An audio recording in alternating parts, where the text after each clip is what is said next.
right, so today we're continuing our journey in the heart of the matter. This is going to be part 55. And I know some people have contacted me recently if they've gone through some of the older ones, like the beginning ones, where I said things like, well, I don't know how many parts this is going to take. It might take 15 or 20. And, well, who knew? I didn't know. At that point, I don't think I'd ever done anything more than 6 or 7. You know, and now we have lots of them that are 13 or 11 or 14 parts, whatever. But this was by far the longest one I'd ever done once we got past 7 or 8 or 9. So who knew? So we're up to 55, part 55. And before we get into 55, I want to take a minute just to kind of give us some perspective on where we are in the book of Ephesians, okay? Now, we've been reading a lot of this book. A lot of this, it's not even a book, it's a letter, okay? We've been reading a lot of this epistle or this a letter to the Ephesians. And in reading it, I sometimes have not made enough of an emphasis that we're dealing with heart issues because the word heart was not in every verse or everywhere in the chapter.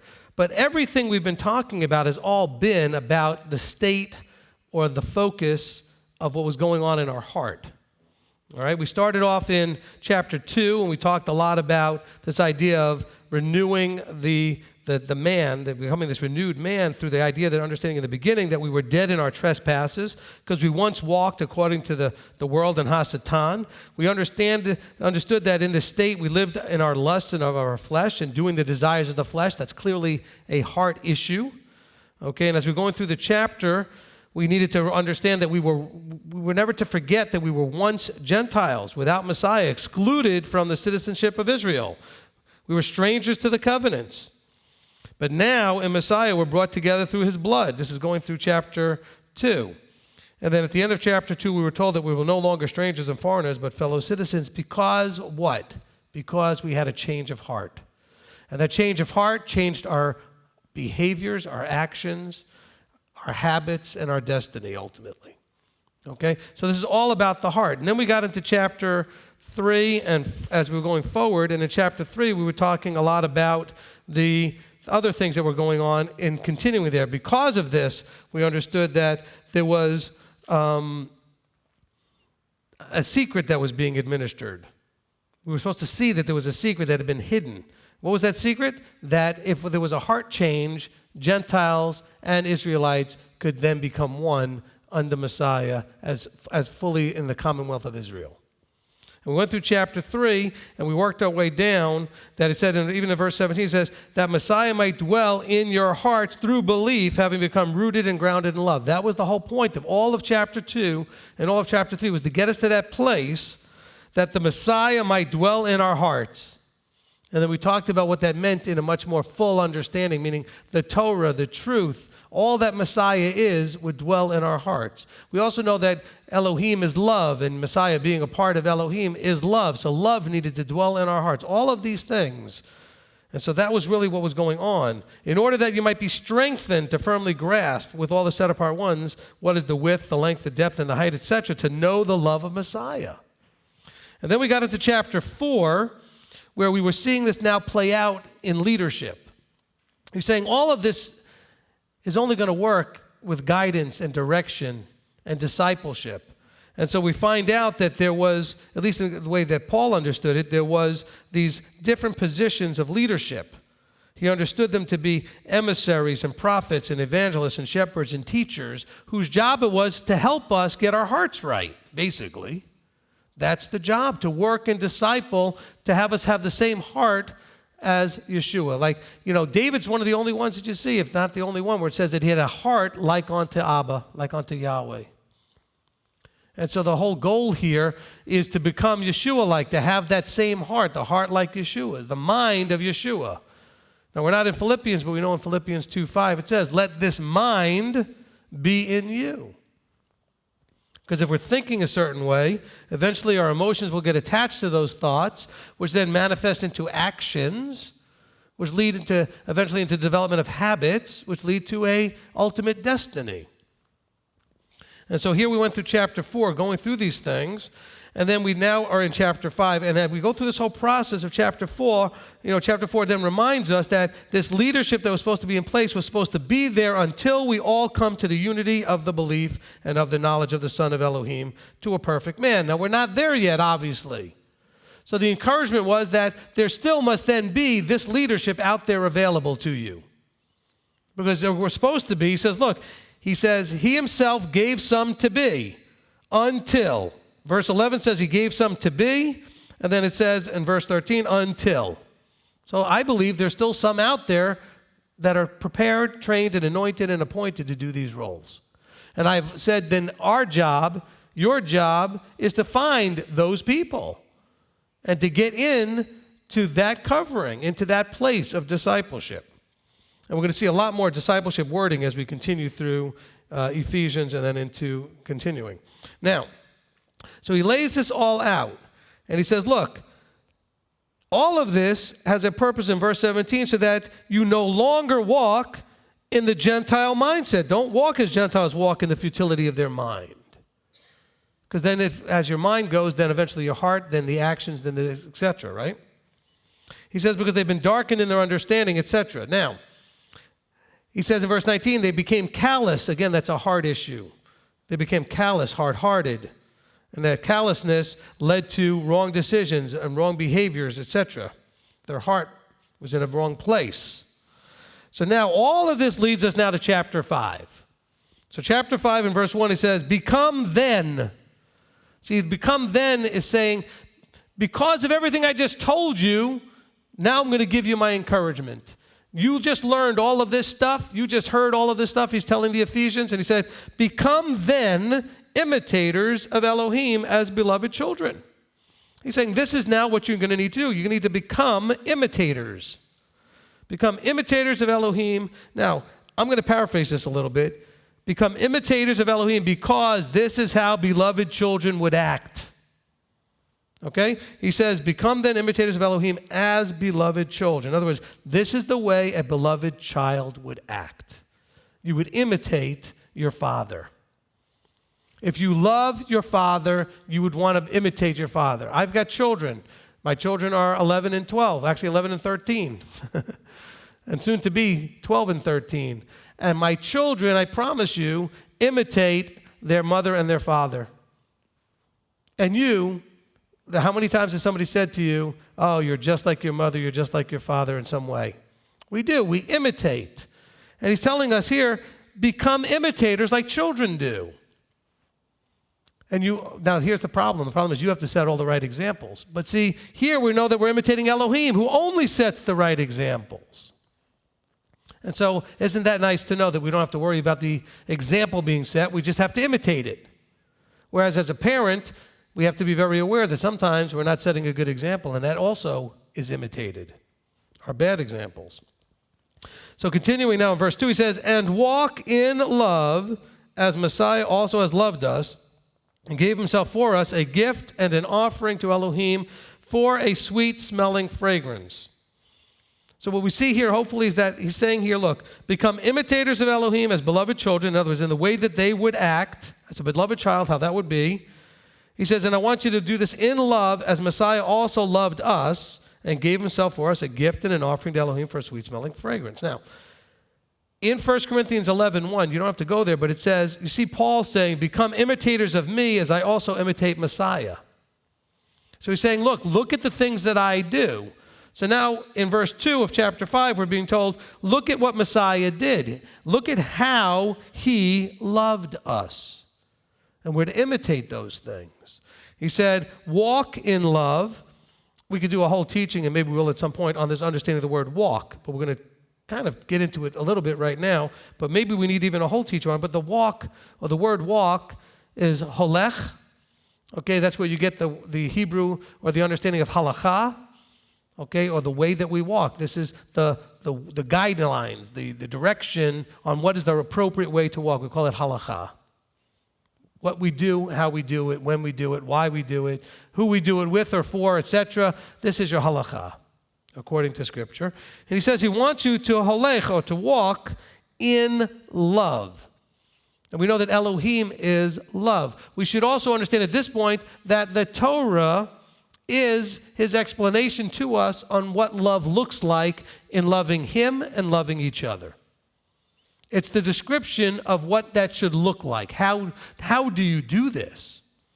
Okay, because most people out there are not teaching the how, just telling you that you need to do it. You need to love your Elohim or love God with all your heart, blah, blah, blah, and love your neighbors yourself. Okay, that's great. How? What does that look like? Well, he's telling us here, become imitators of Elohim. He says, walk in love as Messiah loved us. Oh, okay, so now we can see a little bit more of this walking in love. He said, this is how Messiah loved us, through giving himself for us. This was a gift and an offering to Elohim for a sweet-smelling fragrance. So he did this. He loved us and gave himself for us, not for us, because it gave a sweet-smelling fragrance to Elohim. It pleased his Father. You see? It's not that he didn't love us and didn't care for us, but remember, he's doing everything he did, I do to please my Father. So that's the initial motivator. So that means that even if you don't really like me so much, you can still love me because it pleases your Creator. You following that? See, it's easy for you to love me if you actually care and like me, and or have some sort of thing which says that you feel comfortable in my presence or whatever. You know, the things that make us friends with each other or attracted to each other on whatever level. But you see, Yeshua died also for the sinners and for everybody else. Why? Because it was a sweet-smelling fragrance to the Father. So he was motivated by doing what was pleasing, because he says, look, he gave himself for us a gift and offering to Elohim. He did it for his Father.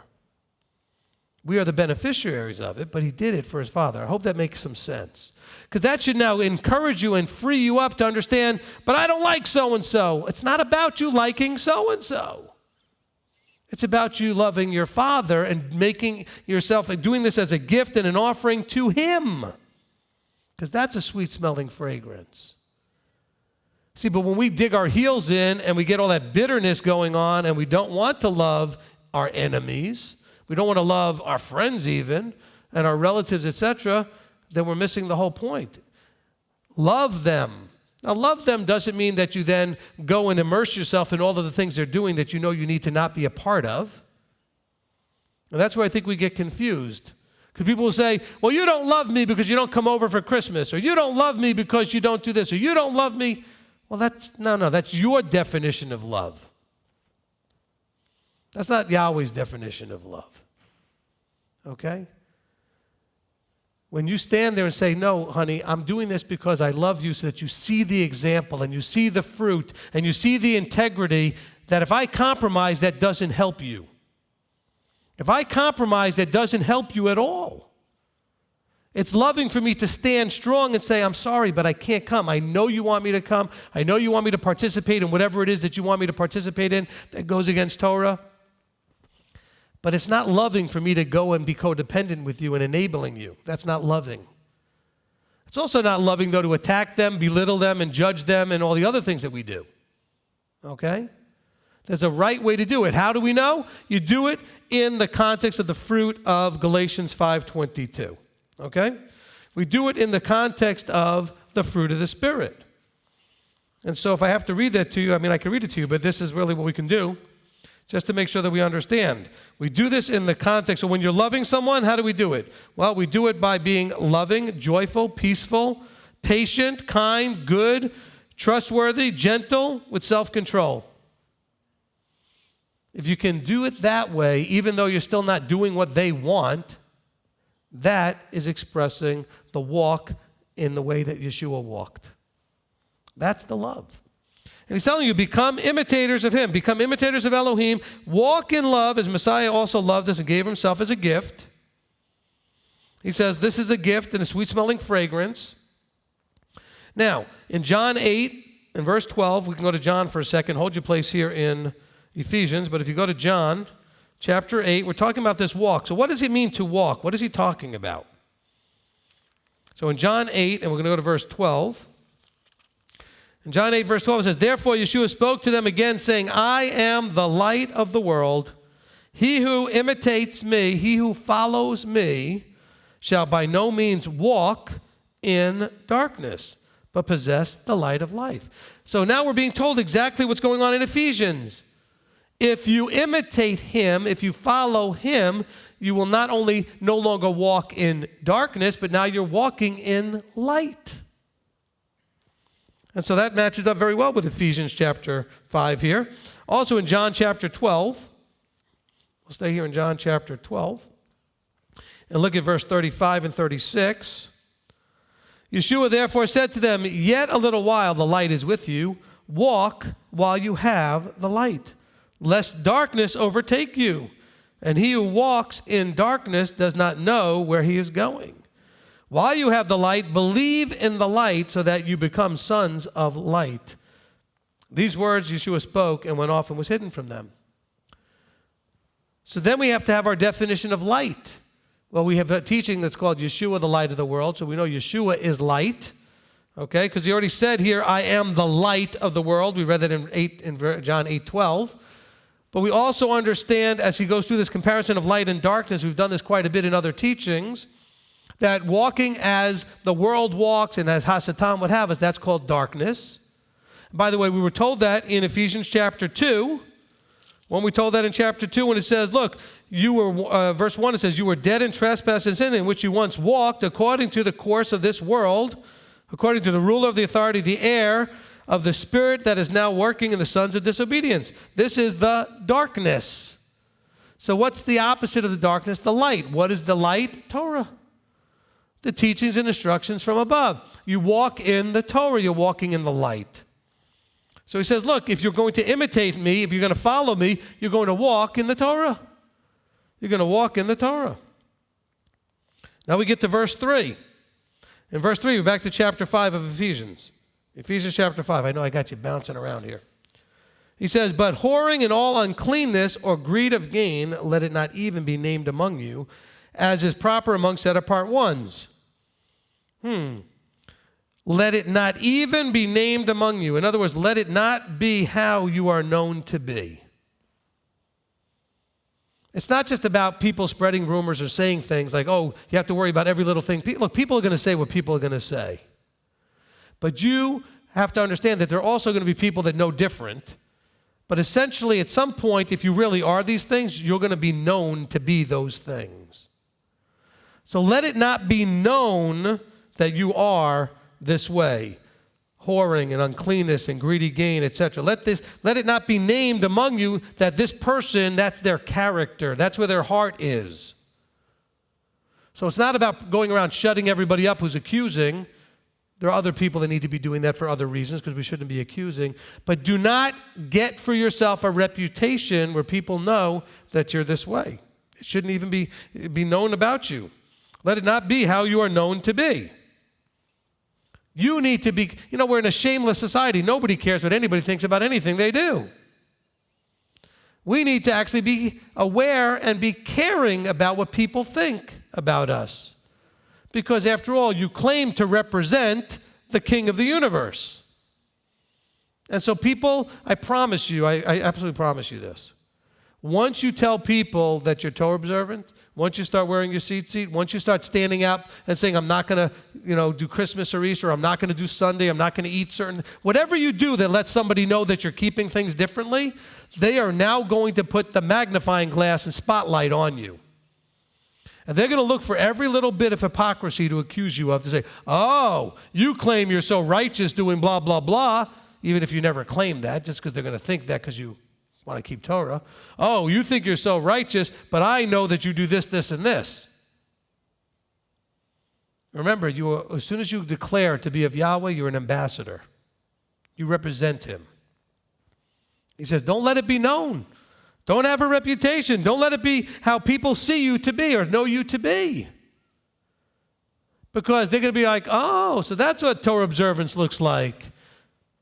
And by the way, some of you have family members that have already said that to you, haven't they? Because they've caught you that way. And now you have to go and fix that. It's very hard to fix. That's why you must walk with integrity. You must absolutely not cross certain lines. The lines that you lay out and tell them, I'm not going to cross. Then you can't cross those lines. But I'm trying to maintain peace in my house. Yeah, but you're destroying all of your integrity and your witness. Yeshua did not say, at all costs, maintain peace in your house. He said, when you make a decision about me, Sadly, in some houses, mother will be against daughter, father against son, sister against brother. That's going to happen. It's not his desire. It's just something that's going to happen in some families. And so we have to be careful about turning into that easier looking path of compromise because it brings peace with your daughter or your son or your parents or your brother or your cousin or whatever it is, because they start lashing out at you, because a lot of you, especially here in the South, half your families are pastors. I can't even tell you how many people I meet. They say, you don't understand, Rabbi. My two brothers, my sister, my father, his father, my cousin, they're all pastors. And they're just slaughtering me on this whole stuff. Then you're the light in that group. Be the light. Walk in that light. But do it in the context of the fruit.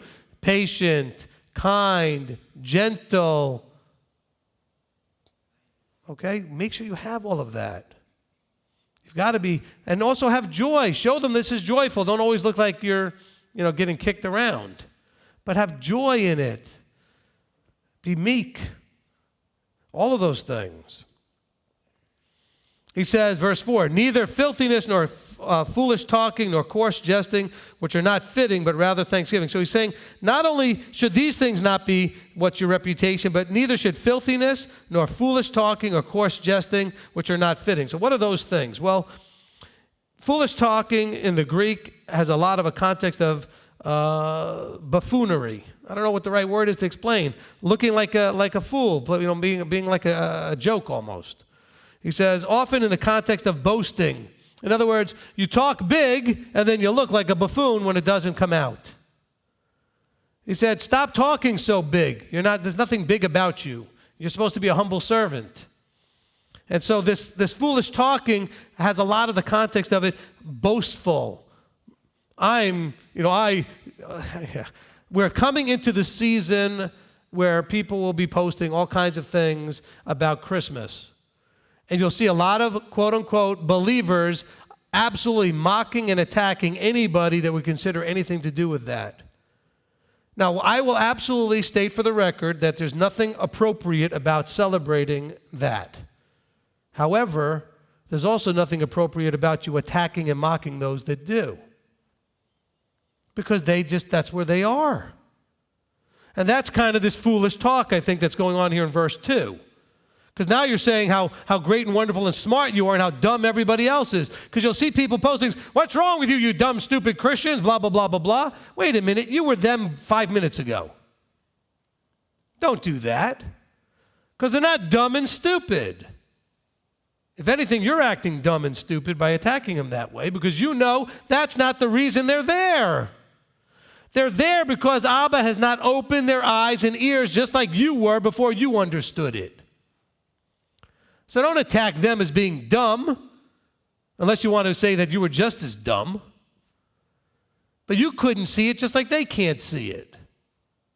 And so that to me is part of what it's talking about here, foolish talking, buffoonery, often in the context of boasting. There's also here in the same idea, this coarse jesting. Coarse jesting. So what is coarse jesting? It's often the context here is having a quick comeback. You know people like that no matter what you say, they got a quick comeback and they're got a little zinger for you, right? They're going to roast you and give you a quick zinger. He's saying, don't do that. He says, it's often this kind of a quick response that is either vulgar or causes harm or shame or embarrassment. Oh, but we're so proud of ourselves of how quick we are. Oh, I got that quick, sharp comeback. Boy, and I'll tell you what, I used to be about the quickest around. That's nothing to brag about, though, because you know what I did? I either said something vulgar, or I hurt somebody's feelings, or I embarrassed them, or I shamed them, or did something else. So that's something to be proud of? To mock somebody in some way? Because that's what coarse jesting is about. Coarse jesting is in some way causing harm, shame, or embarrassment in your fun. You want to make coarse jesting? Do it on yourself. Make fun of yourself. Don't make fun of anybody else. And actually, you shouldn't do that either, but you understand what I'm saying. Shouldn't even make fun of yourself. So he's talking about coarse jesting. He said, these are not fitting, but rather give thanks. He says, but rather give thanks. See, we have a big problem with appreciation. We talked about that during the prayer time a little bit. We really have a problem appreciating what we have and where we are and where we get to live and the things that we get to enjoy. And so appreciate what you have instead of mocking others who don't have. No foolish talk, no coarse jesting. Verse 5, for this you know that no one who whores, nor an unclean one, nor one greedy of gain, who is an idolater, has any inheritance in the reign of Messiah and Elohim. Wow. No one who whores or unclean one or greedy of gain or an idolater has any inheritance in the kingdom. So you want to be careful of the things that you say and the things that you do, because it may cost you your inheritance. Not because I say so, not because even Shaul said so, just because it's true. Because what's going on? In the biggest picture of them all, what's going on? The creator of the universe is watching you to decide whether or not he wants to live with you forever. And I don't think he wants to live with people that are filthy and foolish talking and coarse jesting and doing. Do you want to live in a forever with people like that? Oh, but you don't mind it when you do it. You only mind it when they do it. Oh, I used to love that the best. That was the thing that really got me the best, is that, as a teenager going into college, I was one of those guys that, boy, I could zing you right back as fast as lightning. But you know what? There were people that would zing me first, and if I gave them one back, oh, they would get so mad. Because most people, as the old saying goes, they can dish it out, but they can't take it. But you know what? You shouldn't have to take it, and you shouldn't be dishing it out. Why should we have to deal with that? Because some of you would, we have this double standard. This is part of the hypocrisy that's in the heart, is that we all think I should be able to do it, but you can't. We're not thinking that consciously, but we do. But then when somebody does what we do, we get all upset. Wow, can you believe so-and-so did blah, blah, blah? And I say, why does that bother you? I watch you do that every day. And then they look at me like, how dare you? Well, no, how dare you get all upset because somebody does something to you that you do to everybody else too? But that's our thing. We have we live a life of double standard. Heart issue. I can do it, but you can't. You should let me do whatever I want, but I'm not going to let you do whatever you want. We see this playing out all the time. It's part of that heart issue. The heart is all messed up. We can't make correct decisions. Verse 6. Okay, verse 6. Let no one deceive you with empty words, for because of these the wrath of Elohim comes upon the sons of disobedience. He's saying, let no one deceive you with empty words. Okay, what does it mean, this empty words? Well, in Ephesians chapter 2, verse 1 through 3, we read this 3 or 4 times already. He says empty words have to do with doing things according to the course of this world. And that doing things according to the course of this world in Hasatan, that remember we read this already 2 or 3 times in chapter 2, verses 1 through 3, where he says that this is the spirit that is working in the sons of disobedience. See, Paul's saying the same thing here from chapter 2 all the way to chapter 5. I mean, that shouldn't surprise you. This is a letter that he's written trying to make a point. His point is, stop acting like what you used to be. You're not Gentile anymore. Understand that that's a mindset. It's a heart that focuses on all these wrong things, focuses on the world and Hasatan, and is not focused on the Creator and Torah. He says, if you do that, what are you doing? You're sons of disobedience. You're sons of disobedience. Now notice he doesn't say you're sons of sin or you're sons of, you're going to hell or this or other. He says you are disobedient. The opposite is obedience. See, the problem with Christianity today is it's teaching people that there's nothing to obey. More or less. I mean, I may be broad stroking a little bit, but you understand? It's saying the law was done away with. Well, that's the thing you were supposed to obey. And so you can't be called sons of disobedience when there's nothing to obey anymore. So now, I guess that all got wiped out. But wait a minute, Yeshua's already been dead and resurrected when Paul's writing this. So I guess whatever Yeshua didn't change the fact that we could still be called sons of disobedience, which looks like in this verse is not something you want to be called. So you might want to figure out what it is you're supposed to obey, so that you're not disobeying, which is why I went back to chapter 2 and verse 1 and verse 2. It says, you used to walk according to the course of the world, the way that the world works, the course or the path of the world. And in doing so, he said, this is the spirit that is working in the sons of disobedience. The spirit, what is the spirit? The fullness of the approach, the intent, the intrinsic nature of the world is functioning in those that disobey. Because in disobedience is a fruit or a manifestation of that mindset and that heart. And he's saying, stop. He says in verse 17, in chapter 4, we were told you need to no longer walk as you did when you were Gentile, when you were in darkness and when you were separate from the covenants and you didn't know what you were doing and you were just living life the way you thought everybody else was living it. He says, don't do that anymore, because that was the lifestyle of those.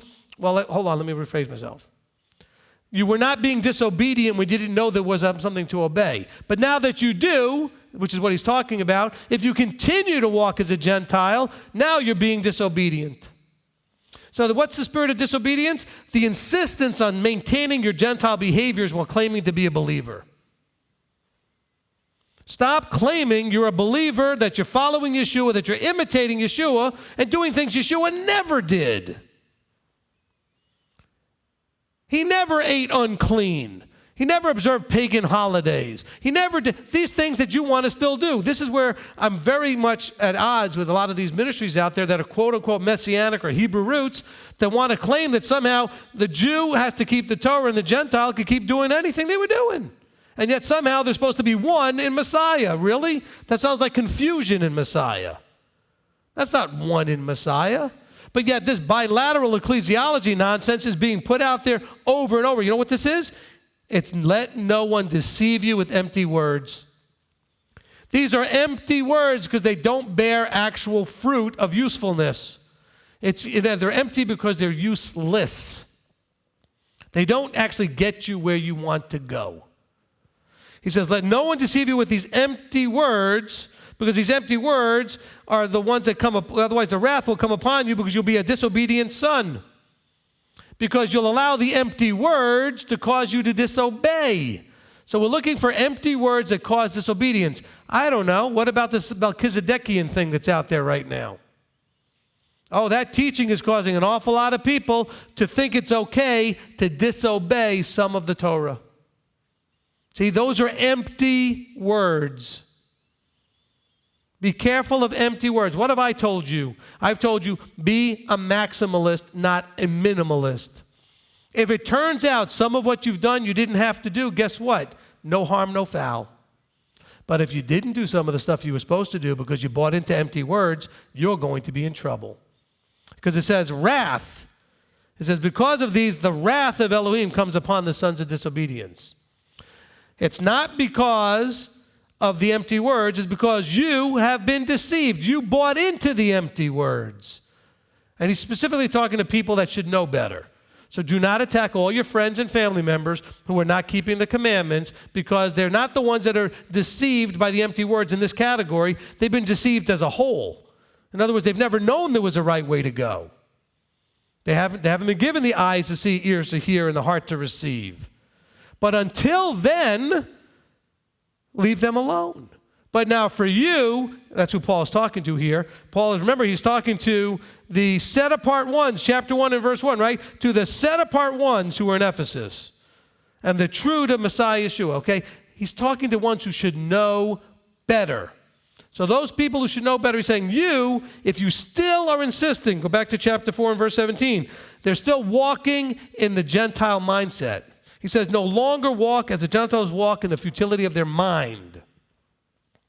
If you're going to keep walking as a Gentile, you are actually going to receive the wrath of Elohim, which comes upon you as a disobedient son. You got to let that stuff go. But you know what? Until you get the heart right, you're not going to let it go. It's a heart issue. It's a heart issue. And so what happens is these empty words appeal to your heart because it appeals to what you really do or don't want to do. So when you hear these empty words, you go, I like that better, because that tells me I don't have to do these things over here that I really didn't want to do anyway. And again, I promise you, if you did more than you had to, you will get into zero trouble. Any of you ever in your life did more than what was expected and it got you in trouble? Nobody, right? When you went above and beyond what was expected, did you get in trouble? No. Did you ever do less than what was expected and get in trouble? At least every time you got caught. Thing is, Abba sees it all. You're going to get caught. He already knows. He knows it's a heart issue. Look, all that I'm teaching you for this 55 parts goes back to Deuteronomy 8:2. You're going through a test. In Deuteronomy 8:2, it says that he's having you walk this out through your wilderness. In the case he was talking about Israel coming out of the desert, for the 40 years that they were in, but for whatever your life is, to test and to know and to prove whether it's your heart is to keep his commandments or not. Is it in your heart to obey? That's the whole point of this physical, fleshly life.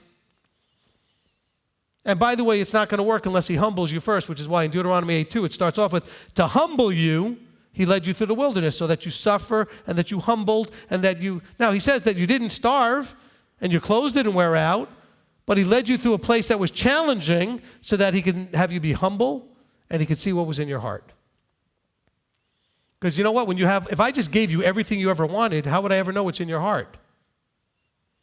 You'd just be a spoiled brat, right? We all know people that are spoiled brats. And so there would be no way to know what's really in your heart. By the way, that's what Hasatan said about Job. He said, well, I can't do anything with him. You give him everything. And Yahweh said, well, that's really not why he behaves this way. And I'll prove it to you. Take away all that stuff and we'll see for sure what's in his heart. And by the way, when you suffer loss, maybe you have to realize you're just going through a Deuteronomy 8:2 test where he's taking away some things so you can really see what's going on in your heart. And by the way, he may do with you like he did with Job and give you twice back what he allowed to be taken. If you pass the test. If you pass the test. So continuing here, he says, look, let no one deceive you then with the empty words, because the empty words lead to disobedience, and that brings on the wrath of Elohim upon the sons of disobedience. He says, therefore, do not become partakers with who? With the ones who are being disobedient.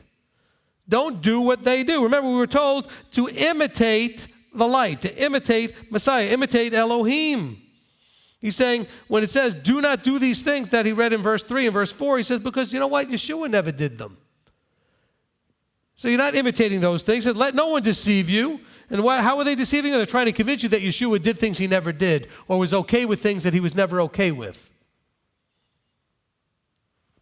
And you hear this from the pulpits, not just on Sunday, you hear it on Saturday too. You hear this in Messianic congregations. You hear this in other Saturday-keeping congregations. You hear it in Adventist congregations, in Seventh-day Church of God congregations, in Split-offs of the Worldwide Church of God congregations. All the congregations that in some way are not teaching the fullness of Torah, you are still hearing this.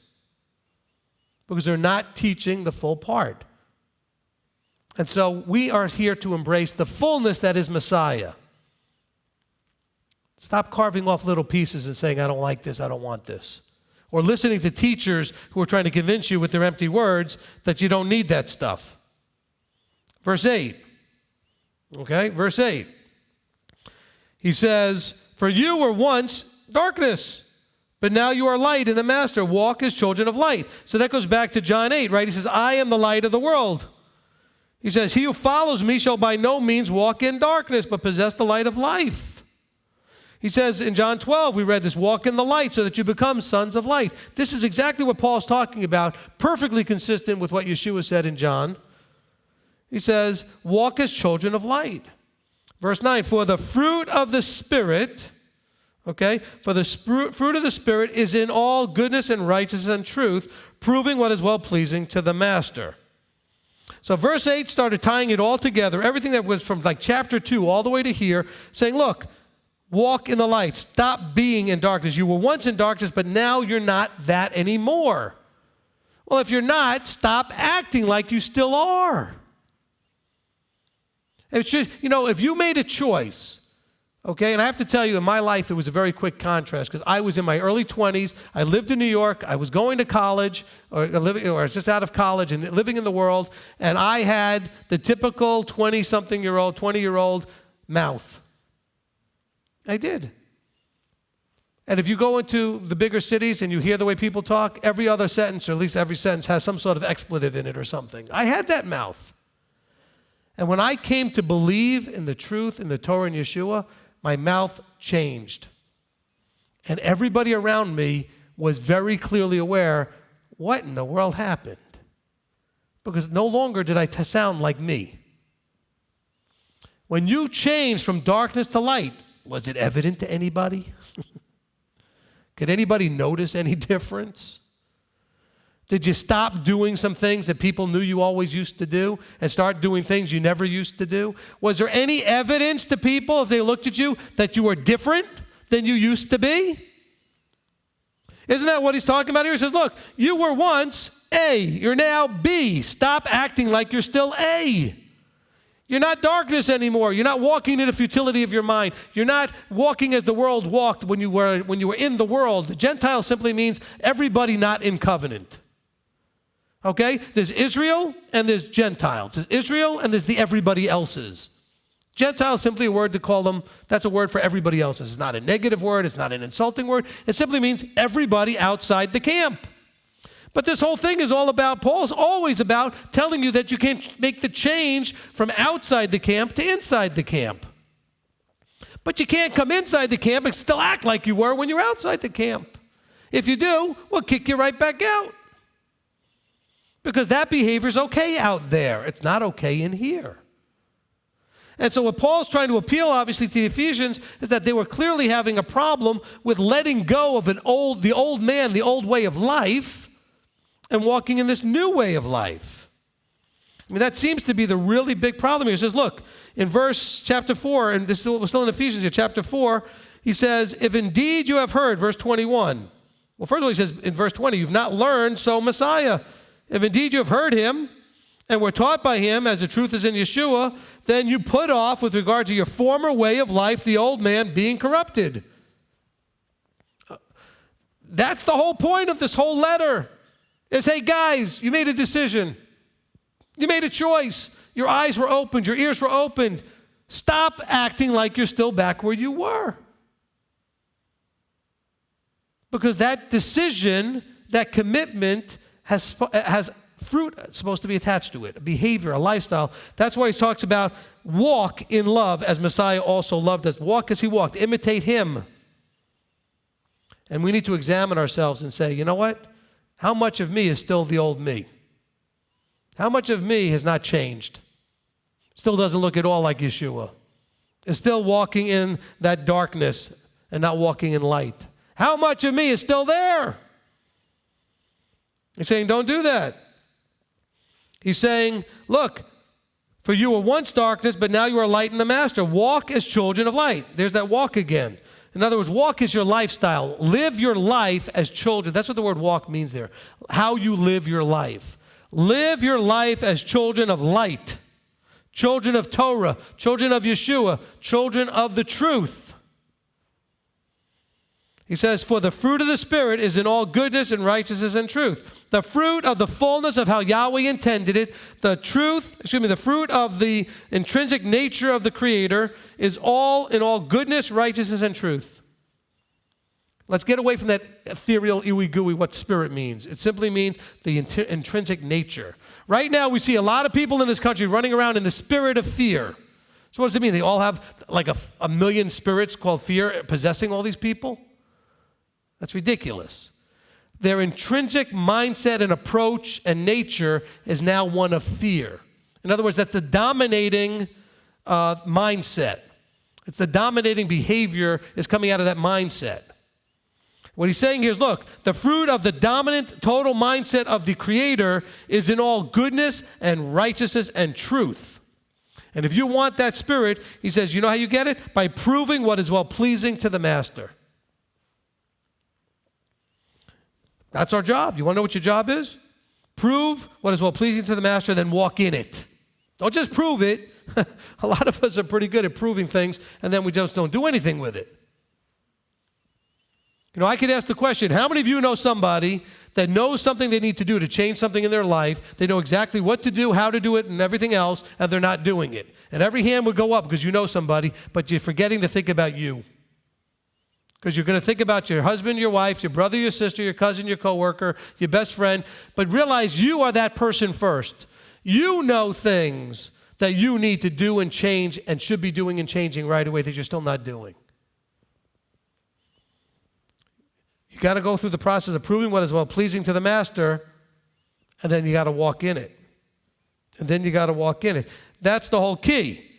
All right? The whole key is that the fruit of walking in the Spirit, the fullness of how Yahweh intended it to be walked. See, I'm going to paraphrase that verse again, verse 9. The fruit of walking in the Spirit, the fullness of how Yahweh intended it to be walked, is goodness, righteousness, and truth. That's the way I read it. You don't have to agree. Then we get to verse 10. He says, proving what is well-pleasing to the master. Now, this is picking up on the end of verse 8. He says, you were once darkness, but now you are light in the master. Walk as children of light. And then we drop to verse 10, proving what is well-pleasing to the master. That's how you walk as children of light. So in my version of the scriptures here, it kind of puts a little hyphen between the end of verse 8 and the end of verse 9. And so that little piece in the middle, this idea of the fruit of the Spirit is in all goodness and righteousness and truth, is kind of a parenthetical thought in the middle of that. But if you pop that out for a second, you can see the flow. You were once darkness, but now you are light in the master. Walk as children of light, proving what is well-pleasing to the master. That's how you do it. So verse 9 is telling you that the fruit of walking in the Spirit of the fullness of how Yahweh intended it to be, it walked as goodness, righteousness, and truth. I mean, it's not that complicated. To walk as children of light is accomplished. The way that this is accomplished is through proving and doing what is well-pleasing to the master. Proving and doing what is well-pleasing to the master. Verse 11. He says, and have no fellowship with the fruitless works of darkness, but rather reprove them. Okay, this is where people get in all kinds of trouble. Let's talk about this. Have no fellowship with. Okay, the Greek there means to do not share company with or co-participate in the fruitless works of darkness. Now notice what it's talking about here. It's talking about the fruitless works, not the people necessarily. But if the people are going to live a lifestyle that's all they're bearing, then you need to avoid the people. But he's saying here, the most important thing is that we are not sharing company with or participating in the fruitless works. So this isn't to say you need to cut off everybody that's not Torah observant. It means that you don't spend time with them while they're doing fruitless works of darkness. No, you don't go to grandma's house for Christmas dinner. No, you don't go out to the bar and hang out and do the things in the bar that your friends used to do. No, you don't, you know what I'm saying? No, you don't get caught in that off-color conversation by the water cooler at work. No, you don't, keep filling in the blanks. He says, don't do, these things are not fitting. The foolish talking, the coarse jesting, the unclean acts, the whoring, the greedy gain, the idolatry, all these other things. Don't even spend time with others when they're doing these things. That's not to say you can never spend time with your friends and your family, because you're also supposed to be a light to them. But when they, remember, it's talking about do not, listen now, do not have fellowship with the fruitless works. So this is about the works of darkness. When they're working out, doing these things that are darkness, then you need to say, check please, and go ahead and leave. Okay? Because you cannot be in company with that, let alone participating. I don't know, maybe you see the verse differently, but that's how I see it. It says, have no fellowship with the fruitless works of darkness, but rather reprove them. We'll talk about the reproving part also, because people really get in trouble with this piece. But first, let me make sure, are we all clear on that we are not to share company with or co-participate in fruitless works of darkness when that is what's going on? When that is not going on, yes, you can still be with your brother and your sister and your parents and your cousins and your friends and everything else. But as soon as it heads in that darkness direction, you need to exit stage left. Okay? Everybody who remembers Snagglepuss, right? Okay? You need to just say, I can't do this, I'll talk to you later. And do it with the fruit of the Spirit, though. Don't judge them. Don't let them feel judged. You use judgment to say, I can't do this. I'll see you tomorrow. All right? Everybody says, hey, we're all going out to do this, this, and this. And you're like, that's okay. I'll pass. I'll see you tomorrow. All right? Now, what about this reproving? It says to reprove, but rather reprove them. Okay, first of all, we have to figure out who the them is. You're reproving the people or reproving the works of darkness? So let's be careful with that. So here in the Greek, the word reprove is, in my opinion anyway, is better translated to prove to be wrong. This is best accomplished through the witness of your walk. To prove it to be wrong. In other words, the fruitless works of darkness. So they think that what they're doing is going to bear all kinds of good fruit. They're going to have a great time. It's going to bring them whatever it is they're hoping to gain out of it. And you reprove it by saying, you know what, I'm not going to do that, but I'm going to show you that through my walk, it bears better fruit. Okay, so when we see reproof, we sometimes think it as the word of that you actually go and correct somebody. You tell them, you better not be doing, you shouldn't do. Don't you know how wrong that is? Blah, blah, blah. That's not what the word actually means here. Okay? It really has more of an understanding of proving to be wrong in some way, demonstrating that it's wrong, demonstrating that it doesn't work, demonstrating that it doesn't bear the right fruit. So this is not as Christian, and I know a lot of you know Christians that do this, and Messianics that do this. They think this is license to go and correct everybody. Haven't you all experienced that and seen that? That is not, in my opinion, what this is saying. It says, have no fellowship with the fruitless works of darkness, but rather reprove the fruitless works of darkness, not the people. Because the people aren't ready to hear that, or they wouldn't be doing the fruitless works of darkness. What you're going to do is prove them to be wrong. I don't mean prove them to be wrong by writing a paper and sending them 75 emails. I mean, live your life. Don't just say, here, let me prove to you why that's wrong. Here, see this verse? No, that's not what it's talking about. Live your life. This is all about your walk. Verse 2 of chapter 5 was walk in love. Other places says don't walk as you used to walk. Don't walk in the Gentile mindset. Don't walk, don't walk, don't walk. It's all about how you walk. Your lifestyle, your behavior of your life. So what do? We show that our way of walking, the life of Yeshua, imitating Yeshua, bears different fruit and therefore shows the other way to be wrong. Does that make any sense to anybody? Okay, so let's be careful. It's not a verse giving everybody instruction to go ahead and correct everybody that you know. That's not the context of what's being talked about here. By the way, if anything, all of this is in the context of Paul instructing and reproving you, telling you what you need to be doing and not doing. He's never telling you to go worry about everybody else. He's saying you need to put that oxygen mask on yourself first. He says, but rather reprove through your lifestyle that the works of darkness bear no good fruit. Listen, verse 12, for it is a shame even to speak of what is done by them in secret. But all matters being reproved. Okay, now listen, all matters, all being reproved, are manifested by the light, for whatever is manifested is light. This is where we're going to really get the clarity here. All matters, having been proved to be wrong by our own experience through our walk, or through our observation of the fruit of the walk of others, are manifested or made apparent when compared to the fruit of walking through or in accordance with the light. Okay? In other words, because this verse could be a little confusing. It says, all matters being reproved are manifested by the light, and whatever is manifested is light. Because Christians may say, well, whatever is manifested, that's automatically light. Let's break this down into more words in English. All matters, having been reproved or been proved to be wrong, by either our own experience or through the observation of the fruit of the experience of others who are walking out the Torah, okay, through their walk or our walk. So you're either going to have proved it wrong by your own experience or by watching others, because I tell you what, it's better to learn from watching others than doing it yourself if you can, because it's a lot less painful. Learn the lessons from others who could say, you know what, I've already done that walk, and I can tell you that doesn't go well. By the way, that's part of why we have these examples in Scripture. You know, Paul says all this stuff was written so that you can learn from other people's experiences so you don't have to do it yourself. Now, I'm not saying you don't have to walk out Torah. I'm saying you don't have to go make the mistakes and learn from the mistakes when you can see other people already did it.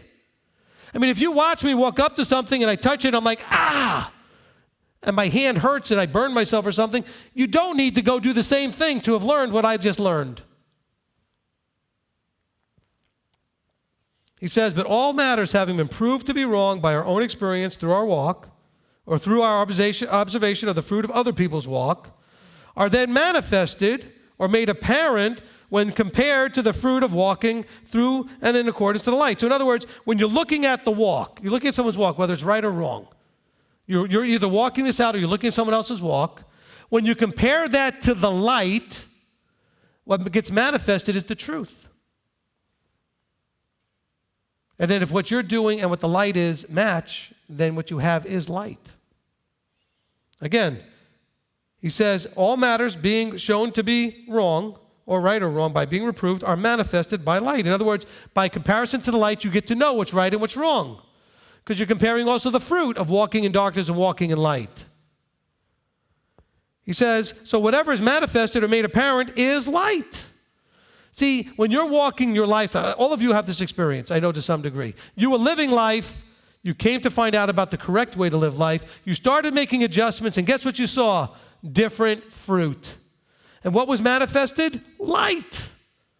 It became, in other words, you were enlightened. It became obvious to you, it became apparent to you that, that's another way for manifest, it means to be made apparent. Okay, it was manifested or made apparent to you that, hey, this didn't really work and doesn't work, this other thing really does. See, look, and I've often made this statement, I don't want to sound like a blaspheming non-believer or something. Okay? But I don't care what you believe about this book, whether you believe in God or not, or any of those types of things, Yahweh, whatever, it doesn't matter to me. I can absolutely prove to you, as manifested or made apparent, that it works. Does that matter to anybody? In other words, I had life for 20-something years with nothing, living the world. Now, I didn't live the world in a horrible way necessarily. I was raised with certain values and stuff. But I mean, I lived without the Torah for the most part. Then I lived with the Torah for a number of years. And so I saw what that was like, what was manifest, what the fruit was. Okay? So that was for about almost 20 years. And then I had a 7-year journey where I was back out without all of this stuff again. That's all public. Everybody knows about that. And I know what that fruit was like for 7 years. And now I'm back. And now I've been back for 6 years plus. And there's no doubt to compare the fruit. The fruit when I was out was the same both times. The fruit being in is the same both times. Amen? So you go ahead if you want and try and live back out there and see if some of you are emailing me or posting things on Facebook and they're like, well, I don't understand why my life is so blah, blah, blah, because you're still walking the old way of life. I know some of you. I know what you're doing. And then you're shocked that all this stuff is still messed up in your life. Well, you're still acting like you did before in the other lifestyle, in the other walk. Just claiming, see, this is the huge fallacy of Christianity, where Christianity says somehow just claiming that you believe Messiah is Messiah changes everything. It changes nothing unless you let it be the motivator to change everything. Just believing in him changes nothing if you keep doing all the things you did. So, but somehow people act surprised, like, well, I don't understand why my life is still in the pit. Why is it still such a mess? Well, because you're still doing all the same things you used to do. You haven't changed. Paul's talking about you got to realize that if you don't change, you're going to keep reaping what goes with that behavioral lifestyle. One lifestyle leads to wrath because you're disobedient. The other lifestyle leads to reward because you're obedient. It's not really, by the way, that's how every parent works. Every parent tells their child, if you disobey, I'm going to punish you. That's wrath. If you behave really nicely, I'm going to reward you. Why do we think our heavenly Father, right, parent, the Creator, is any different? He says everywhere in his word, that's it. It's his good pleasure to give you rewards when you're a good and faithful servant, when you're a son of Elohim, living and doing what's well-pleasing in his sight. But this is all about that. So he says all matters are basically shown to be right or wrong when they're manifested when compared to the light. And then you understand really what the difference is when you compare it to the light. And so he's saying is what is made apparent is light. In other words, through the comparison, it becomes really apparent what's the difference. See, but people will use this verse and say, well, whatever is manifested, that means that it's okay. No, that's not what it's talking about. It's saying, look, through this process, it becomes apparent what is light and what is not light. That's all he's saying. And that, by the way, is completely consistent with what he said for 3 chapters here. Isn't it? Isn't this what he's been saying in chapter 2 and 3 and 4 up to this point? And all of chapter 5 up to this point. So we have to understand and embrace that. So then you get to verse 14. He says, that is why he says, wake up, you who sleep, and arise from the dead, and Messiah shall shine on you. So let's take this into a physical metaphor. He's saying, wake up from this dead lifestyle. Chapter 2 and verse 1 said, you were dead in trespasses. Now, let's not go to the resurrection here. Let's just do it in the physical life right now. He says, wake up, you who sleep. You're walking around like you're in a dead stupor, and arise from the dead, and Messiah shall shine on you. The truth, the light, the Torah, the way, all of that stuff will shine on you. He says, see then that you walk exactly, not as unwise, but as wise, redeeming the time because the days are wicked. So then do not be foolish, but understand what the desire of Elohim is. He says, see then that you walk exactly. That word also can be understood as diligently and circumspectly. In other words, examining and being aware of what's going on. Walk understanding the realities of the world you live in, and also understanding yourself, what you are likely and capable of going towards, what tempts you, what draws you, where your weaknesses are. That's being circumspect in understanding these things, but not as unwise. Now, why would you be unwise? Well, if you listen to all of this and ignore it, that's not showing any wisdom at all. Paul's giving you tremendous wisdom here. He's giving you tremendous insight into you. Forget about just giving you tremendous insight into Torah. Paul is talking about you. He's reading your mail and getting right into your face and meddling with you, saying, I know what you are.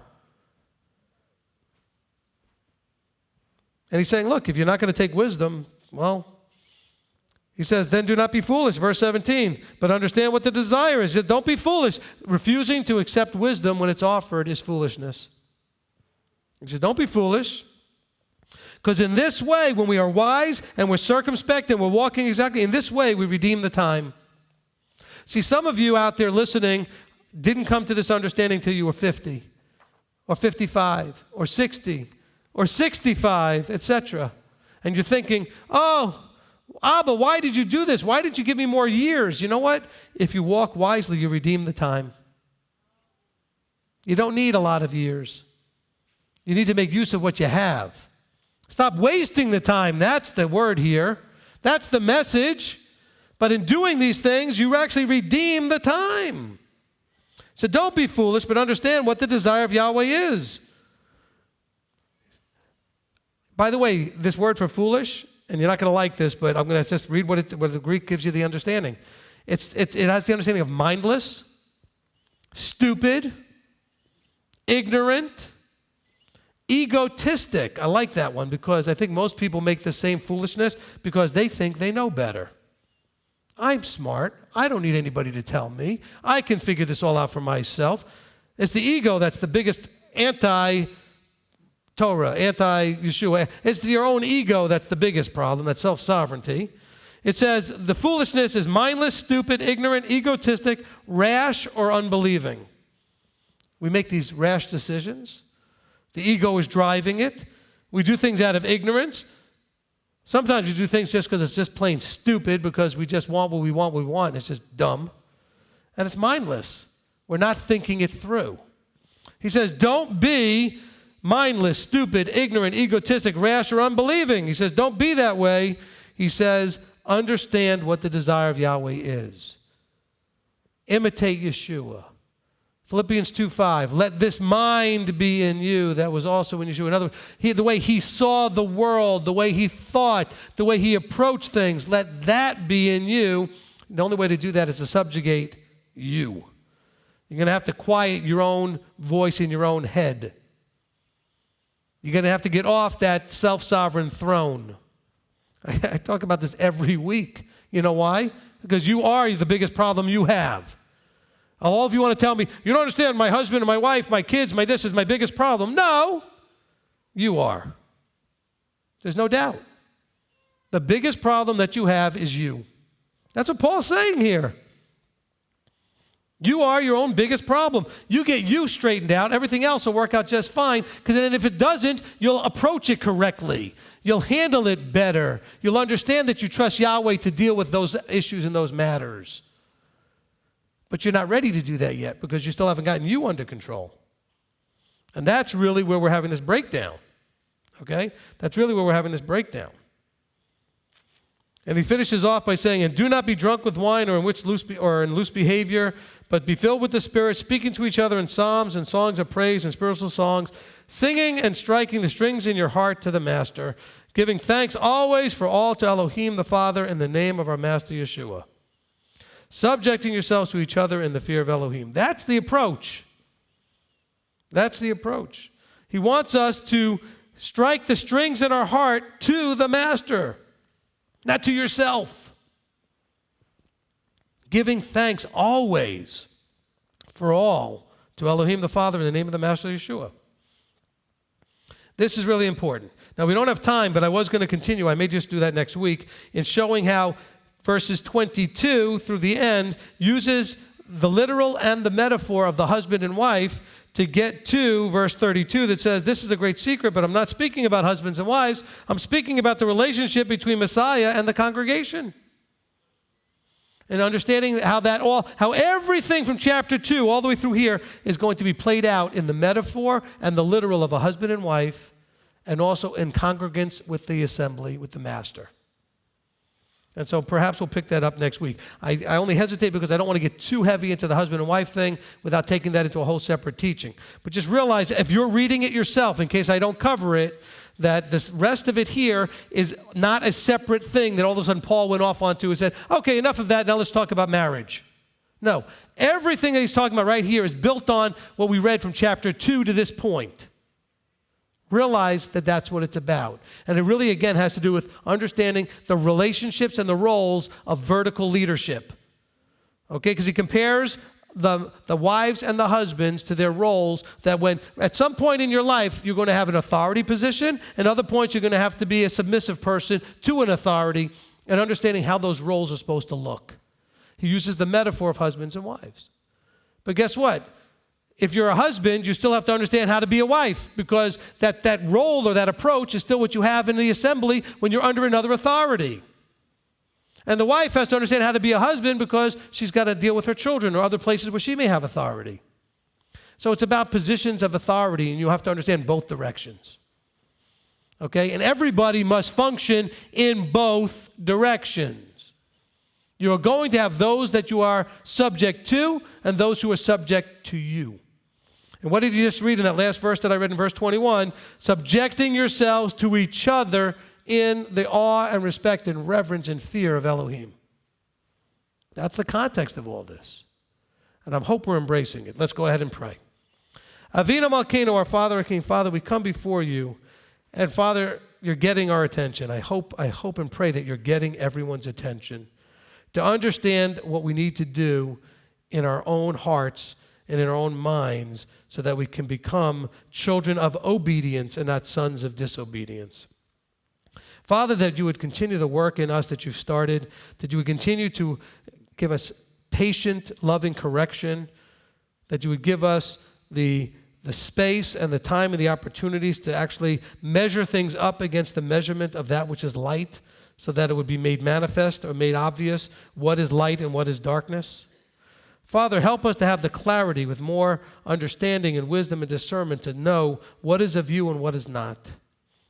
What is our egotistic and our self-sovereign ways of getting in the way? What is the worldly stuff that is still the futility of the old lifestyle not being ended? Where is it that we are still walking in darkness? Father, help us to see so that we can change our path to totally walk in the light. So, Father, we come to you asking and actually pleading, Father, because of our desire and our heart and our love truly is for you and to spend forever with you, knowing that we're not going to get there if we don't get these things figured out and corrected so that we can, because you want to spend forever with people whose hearts are for you, whose hearts are completely and fully subjected to you, committed to you, loving you, appreciating you, and wanting to be like you. So, Father, we thank you for the opportunity. We thank you for all that you do. We give thanks to you always for all that you do in the name of our Master, as I said in verse 20 we read, giving thanks always for all to you, Father, in the name of our Master Yeshua. And together we say, Amen, Amen.